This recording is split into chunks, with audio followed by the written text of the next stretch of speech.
Hello and welcome to an album a day 375, going through my vinyl, my CDs, my media, and sharing my collection with you guys. Today we're going back to 1970. This is the second copy. When I did that buy from eBay with that one seller who had a bunch of albums for $5 a piece, I had to grab this one. I mean, it's $5, even if it's a second copy, a nice backup copy. How do you not get it? But this is also a different pressing. The original pressing I had was the Pickneyville or whatever it is pressing. This is the Terre Haute pressing, and I'm talking about the original soundtrack, the radio broadcast soundtrack for Jesus Christ Superstar. This is the one with Ian Gillan. Gotta love that. You got Murray Head as Judas. You've got Yvonne Elliman, who was also in the movie as Mary. You've got Barry Dennen, who was also in the movie as Pilate. And really great, really great soundtrack. John Gustafson as Simon. You can't go wrong with that. But this is a pretty good copy. I mean, there's a little bit of corner where it looks like it got crushed at some point, because there's just that little bit of wear on it. Up here also on this corner, a little bit there, a little bit of paint or something here on the back that I'm hoping I'll be able to get off at some point when I figure out how to clean it. Other than that, pretty good copy. Even has the book, which is always nice. Again, just a little bit of scuff up there in the corner, but the book itself, if I wasn't dropping it all over the place, the book itself is in great shape. And of course, there's everybody. Really cool. Got all the lyrics in here, which is nice. Very nice font. Very well done here.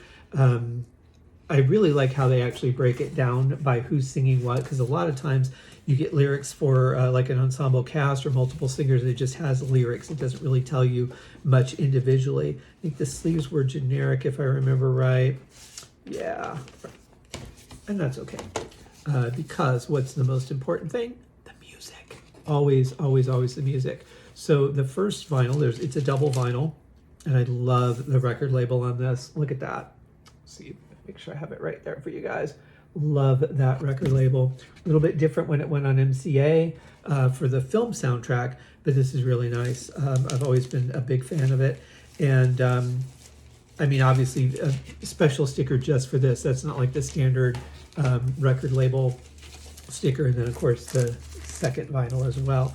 But this is a great find for, in this good of condition, honestly, for $10, $15 maybe would have been great. But $5. And the nice thing is the shipping didn't cost anything, because I had already paid off the shipping with the first album.